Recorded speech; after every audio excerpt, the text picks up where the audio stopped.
I never imagined that the man who once promised me forever would be the one to strip away every dream we built together, leaving me standing in the pouring rain outside the courthouse with nothing but a cardboard box of my old clothes and a heart that felt like it had been shattered into a million irreparable pieces. My hands were shaking so badly I could barely hold the divorce decree. The words "sole custody of all marital assets" blurring through the tears that wouldn't stop falling. How did we get here? How did the love that once felt like the safest harbor in the world turn into this quiet, devastating storm? My name is Emily, and for 15 years I poured every ounce of my soul into a marriage I believed was unbreakable. Let me take you back to the very beginning, because to understand the depth of the betrayal, you have to feel the height of the love we once shared.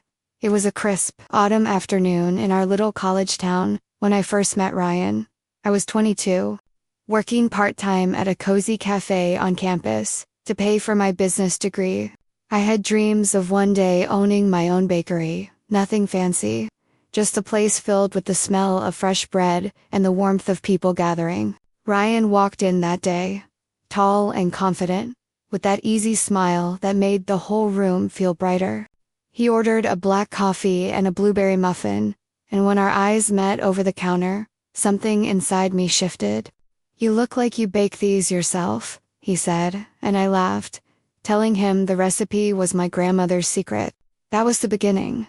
We fell in love slowly, the way the best stories do. Late-night study sessions turned into walks under the stars. He was studying finance, always talking about building something big, something lasting. I loved how ambitious he was, how he made me believe we could create a life bigger than either of us had known. On our third date, he took me to the lake at sunset and said, "Emily, I want to build a future with you, one where every morning starts with your coffee and ends with your smile." I felt seen, cherished, safe. We got married 2 years later in a small garden ceremony surrounded by wildflowers and the people who mattered most. I wore my mother's lace dress, and when Ryan slipped a simple gold band on my finger, I whispered, "This is forever." He kissed me like he meant it, with every part of his being. The early years were pure magic, even when money was tight. We lived in a tiny one-bedroom apartment with leaky faucets and a kitchen so small we could barely turn around together. But we laughed through it. I worked as a junior accountant by day and baked every night, experimenting with recipes until my hands were dusted in flour and my heart was full. Ryan got his first job at a bank, coming home exhausted but excited, telling me about investment strategies and how we were going to turn my baking passion into something real. One day, he'd say, pulling me close on our worn-out couch, "We'll have our own cafe, and people will line up just to taste what my wife creates." Those words wrapped around me like a warm blanket. We saved every penny. I took extra shifts. He worked late nights reviewing spreadsheets. After 3 years, we had enough for a down payment on a tiny storefront on the edge of town. We called it Sweet Haven.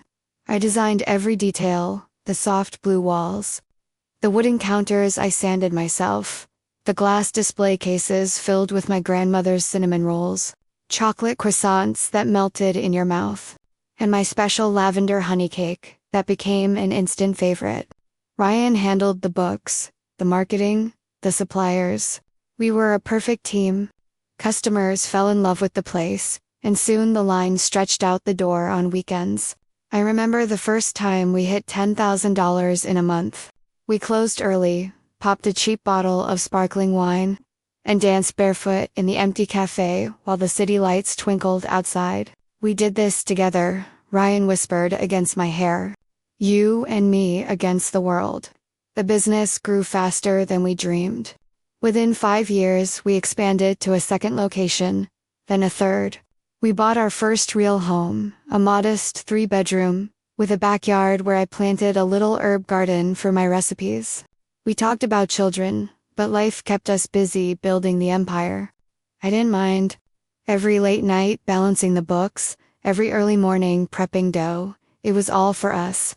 Ryan started dressing sharper, driving a nicer car, and I was proud. I believed we were partners in every sense.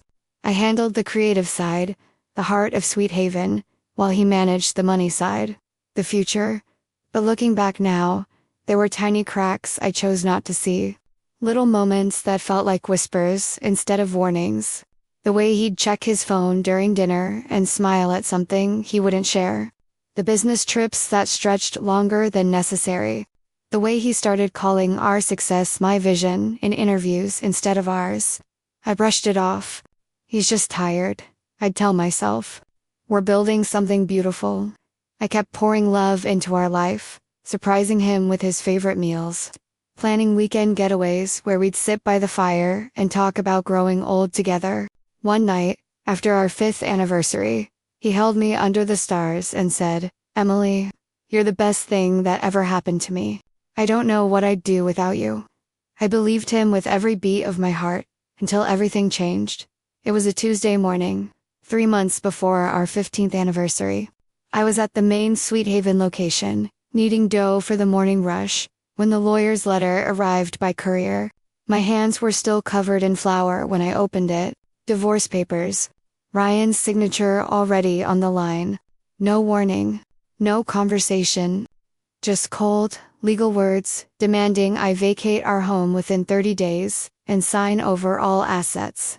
The cafés, the savings accounts, the house, everything we had built, side by side. I stood there frozen, the dough forgotten, while the world spun around me. Customers chatted happily outside the counter, but inside I felt like I was drowning. I called Ryan immediately, my voice cracking. "What is this? Ryan, talk to me." He answered from his car, sounding calm, almost bored. "It's over, Emily. I've been unhappy for a long time. The business needs someone who can handle the pressure. I'm taking what's mine, his. We had built it together. Every recipe, every late night, every sacrifice, mine too." But he didn't want to hear it. He hung up before I could even cry. That afternoon, I drove home in a daze. The house felt different already, like it knew it wasn't mine anymore. I sat on our bed, the same bed where we had whispered dreams for 15 years, and let the sobs come. My heart was breaking in ways I didn't know were possible. How could the man who once carried me through the door, on our wedding night, now treat me like a stranger? I replayed every happy memory, searching for the moment it all went wrong, but all I found was love. Pure, steady love from my side. Friends started calling, but their voices were hesitant. Some had already heard from Ryan. "He says you weren't contributing enough," one mutual friend whispered. Contributing? I had given my entire adult life to that man and that business. I felt exposed, raw, like the world could see every crack in my soul. That night, I didn't sleep. I just lay there staring at the ceiling, wondering how I would survive this. But what I didn't know that day was that the worst was yet to come. The court dates, the lawyers, the moment he would take every single penny we had ever earned. And yet, even in that darkness, something deep inside me, something I hadn't discovered yet, was quietly preparing for a different ending. An ending no one, especially not Ryan, would ever see coming. The weeks that followed, the divorce papers felt like walking through a nightmare I couldn't wake up from. Every morning, I woke up with the same heavy ache in my chest, the kind that makes it hard to breathe. I would stand in our no-his kitchen, staring at the coffee maker we had picked out together on our first big splurge, and wonder how a love that felt so real could dissolve into legal battles and cold silence. Ryan didn't even come home most nights. He was staying at a hotel, he said, to make the transition easier. Easier for who? For him, clearly. For me, it was pure devastation. The first court hearing was brutal. I hired the best lawyer I could afford with the little savings I had hidden in my personal account, money from baking side orders before Sweet Haven took off. But Ryan had the big firm, the expensive suits, the accountants who painted me as the non-working spouse who had simply benefited from his hard work. No. I had designed every menu, trained every baker, stayed up until 3 a.m. perfecting the frosting on our signature cakes while he slept. I had sacrificed promotions and my old accounting job to pour everything into our dream. But the judge looked at the paperwork. Ryan's team presented documents, showing him as the sole owner on later filings I had never seen, and my heart sank further. He took every penny, my lawyer whispered during a break. The houses, the 3 cafés, the investment accounts, even the retirement fund we started together. I sat there in the courtroom, dressed in the only nice blouse I still owned, feeling smaller than I ever had. Ryan wouldn't even look at me. When the judge granted him temporary sole control of all assets pending final judgment, I felt my world crack wide open. How do you go from being someone's everything to being nothing in their eyes? I drove home that day through tears so heavy I had to pull over twice. The radio played our old song, the one we danced to at our wedding, and I screamed until my throat was raw. Friends I thought were ours started choosing sides. Ryan says you've been distant for years. One of them texted. Distant. I had been the glue holding our life together while he chased bigger deals and longer hours. My own family tried to be supportive, but even they sounded tired. Maybe it's for the best, honey, my mother said gently over the phone. You can start over. Start over with what? I had no home, no income, no savings. The betrayal wasn't just financial. It was the way he had rewritten our entire story to make me the villain. I felt broken, exposed. Like every intimate moment we had shared was now just ammunition he used against me. Nights were the hardest. I moved into a small furnished apartment. My sister helped me rent 1 room, a tiny kitchen, and a view of a brick wall. I would lie awake, replaying conversations, searching for signs I had missed. The late texts he said were work. The perfume on his collar, that wasn't mine. The way he stopped saying I love you unless I said it first. One night, I found an old photo album in the box of things I was allowed to take. Pictures of us on our honeymoon in the mountains, laughing as we hiked hand in hand. I traced his face with my finger and whispered, "Where did you go, Ryan? Who are you now?" The pain was so deep it felt physical, like my soul had been torn in half. The final hearing came 3 months later. I barely slept the night before. My lawyer fought hard, presenting evidence of my contributions, old emails, photos of me at openings, supplier contracts I had negotiated. But Ryan's team had prepared better. They produced financial records, showing his investments had grown the business, while I was painted as someone who simply showed up with recipes. When the judge ruled in his favor, granting him everything, including the right to sell the cafés if he chose, I felt the last piece of me shatter. I walked out of the courthouse, into the rain, no umbrella, just letting the water mix with my tears. I had nothing. No money, no business, no future I could see. The man I had trusted with my heart had taken every penny and left me with nothing but memories that now felt like knives. For weeks, I barely functioned. I got a part-time job at a local grocery store stocking shelves. My hands that once created beautiful pastries, now lifting boxes of canned goods. Customers who used to line up for my cakes walked past me without recognition. Some days I would drive by one of our old Sweet Haven locations and see Ryan's new signage, sleek, modern, nothing like the warm, homey feel I had created. He had changed the name to Elite Bites. It felt like he was erasing me completely. The emotional struggle consumed me. I stopped eating properly. Friends drifted away.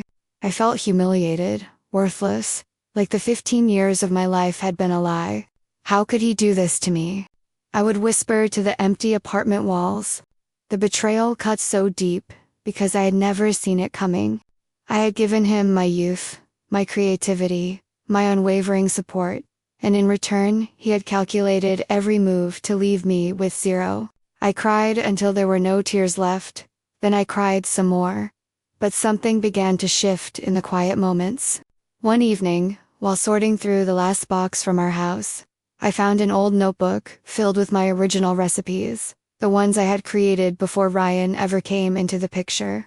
My grandmother's handwriting mixed with mine, ideas for new flavors, sketches of cafe layouts. I sat on the floor and read through them, and for the first time in months, I felt a tiny spark. Not anger yet, but something quieter. Strength. I realized I had built Sweet Haven with more than just recipes. I had built it with heart. And that heart was still mine. I started small. I baked in my tiny apartment kitchen late at night, selling a few dozen cookies to neighbors through a simple Facebook group. The orders trickled in slowly at first, but each positive comment felt like a bandage on my wounded soul. "These taste like home," one woman wrote. Home. That word reminded me who I really was. Not the woman Ryan had discarded, but the woman who could create beauty even from nothing. I began to journal every night, not about the pain, I had lived enough of that, but about the future I was quietly imagining. A future where I didn't need to scream or fight to be seen. A future built on the same quiet love I had always given, but now turned inward, toward myself. The shift from broken to resilient didn't happen overnight. It happened in the small choices, waking up and baking anyway, smiling at customers at the grocery store even when my heart ached, refusing to let Ryan's betrayal define the rest of my story. Until everything changed once more. I discovered, through a mutual acquaintance who still spoke to me, that Ryan had been seeing someone else for over a year. A younger woman who worked at one of the cafés, the one I had trained personally. The betrayal deepened, but instead of shattering me further, it clarified something. I had been living in the shadow of a lie. And in that clarity, my pain began to transform into something steady and unbreakable. I wasn't going to fight him in court anymore. I wasn't going to beg or scream. I was going to do something far more powerful. I never set out to destroy Ryan. That's not who I am. But what unfolded over the next year was a quiet revenge so complete, so unexpected, that it shocked everyone who had watched me walk out of that courthouse looking like a woman with nothing left. And in the end, it wasn't about making him suffer. It was about proving to myself, and to the world, that the love I had given so freely could be redirected into something even more beautiful. It started with those late-night bakes in my tiny apartment. I perfected a new line of recipes, healthier versions of our old favorites, using ingredients I sourced from local farms Ryan had never bothered with.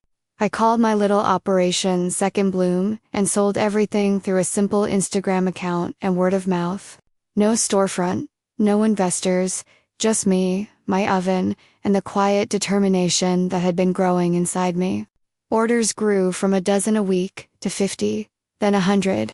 People drove across town for my lavender honey cake, the same one that had made Sweet Haven famous, but now with a twist that felt like me. Reborn. Ryan, meanwhile, was struggling. I heard through the grapevine that Elite Bites was losing customers. The warm, personal touch was gone. The staff he had kept were unhappy under his new management style. Suppliers who once loved working with me started reaching out quietly, offering me better deals because they remembered how fairly I had treated them. I didn't gloat. I simply accepted the help and kept building. 6 months after the divorce was final, I had saved enough to rent a small commercial kitchen. I hired 2 young bakers who needed a chance, just like I once had. We worked side by side, laughing through the early mornings, creating something that felt alive again. My social media grew organically, not flashy posts, but honest stories of a woman starting over. "This cake is more than dessert," I wrote in one caption. "It's proof that, even after everything is taken, you can still rise." The comments poured in. Women who had been through their own heartbreaks shared their stories. Orders turned into catering gigs, then a pop-up stall at the local farmers market that drew lines longer than anything Ryan had seen in years. The climax came on a sunny Saturday morning at the market. I was setting up my table when I saw him. Ryan. He was walking with his new girlfriend, the one from the cafe. Looking at my display was something I couldn't quite read in his eyes. Surprise, maybe even regret. Our eyes met across the crowd. For the first time since the divorce, he approached me. "Emily," he said, his voice quieter than I remembered. "This is Impressive. How did you do all this? I looked at him, really looked, and felt nothing but peace. No rage, no bitterness, just calm. I did it the same way I always did everything, Ryan. With heart. The heart you decided wasn't enough. I didn't raise my voice. I didn't accuse him of the affair or the hidden accounts, or the way he had erased me. I simply handed him a sample of the lavender honey cake, the one he used to say was his favorite. Try it, I said softly. It's better than it ever was. He took a bite, and I saw the flicker of recognition. This was the taste of everything we had built, but now it belonged only to me. Word spread quickly through our old circle of friends and customers. People who had sided with him started messaging me, shocked. "We thought you were finished," one former friend admitted. "But look at you." Ryan's business began to crumble faster after that day. Suppliers pulled out. Key employees left. Elite Bites closed its second location within weeks. He tried to reach out once more. A month later, showing up at my new kitchen with flowers and apologies. "I made a mistake," he said. "I want to try again." I stood there in my apron, hands dusted with flour the way they had been the day he first walked into my life, and I smiled gently. "Ryan, I'm not the same woman you left behind, and you're not the man I once loved. I forgive you not because you deserve it, but because I deserve peace." I didn't take the flowers.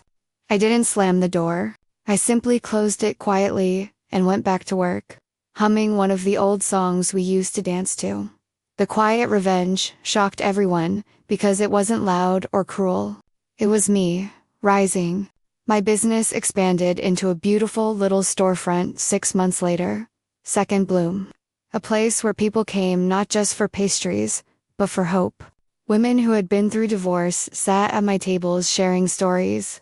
I hired more staff, paid them fairly, and created the warm atmosphere Ryan had thrown away.